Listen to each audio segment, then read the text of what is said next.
आज राज्य कॅबिनेटच्या बैठकीनिमित्त मंत्रालयाच्या बाहेर नागरिकांच्या बऱ्याचशा रांगा लागलेल्या पाहायला मिळत आहेत. जवळपास अर्धा किलोमीटरपर्यंतची रांग जी आहे ती या ठिकाणी लागलेलं चित्र आपल्याला पाहायला मिळत आहेत. 700 ते 800 लोक वेटिंगवर असल्याचं बोललं जातं आहे. आज राज्य मंत्रिमंडळाची बैठक आहे आणि त्यामुळे महाराष्ट्राच्या कानाकोपऱ्यातून सर्वसामान्य नागरिक हे आपले प्रश्न घेऊन या ठिकाणी पोहोचलेत. कारण मंत्री मंत्रालयामध्ये हजर असतात, त्यांच्या कॅबिनमध्ये हजर असतात आणि DG प्रवेश ॲपवरून आपण जर पाहिलं तर मंत्रालयात प्रवेश करण्यासाठी या ठिकाणी बरीच मोठी गर्दी झालेली आहे आणि अर्धा किलोमीटरची रांग जी आहे ती सध्या या ठिकाणी पाहायला मिळतात. आपण थेट त्यांच्याकडे जाणार आहोत. कितने देर से खड़े हैं? घंटे पे लाइन में हम लोग एक घंटे लाइन में खड़े इतना धूप में और ये अच्छा ही गया यहाँ पर खड़े रहने से। देर से खड़े 1 घंटा हो गया लाइन में खड़े। किती वेळापासून? अर्धा तास झाले, अर्धा पाऊण तास झाले. काय झालंय काय एवढे एक तास 2-2 तास थांबायचे इकडे.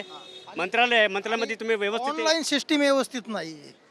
आता ही सगळी कारणं आहेत. ऑनलाईन सिस्टम व्यवस्थित नाही आहे, त्यामुळे DG प्रवेशसुद्धा व्यवस्थित होत नाही अशी जी तक्रार आहे ती मंत्रालयाच्या बाहेर कामानिमित्त आलेल्या सर्व नागरिकांकडून केली जाते. यावर सरकारकडून काही तोडगा काढला जाणार आहे का पाहणं महत्त्वाचं ठरेल. कॅमेरा पर्सन गणेश राटेसह गिरीश गायकवाड, TV9 मराठी, मुंबई.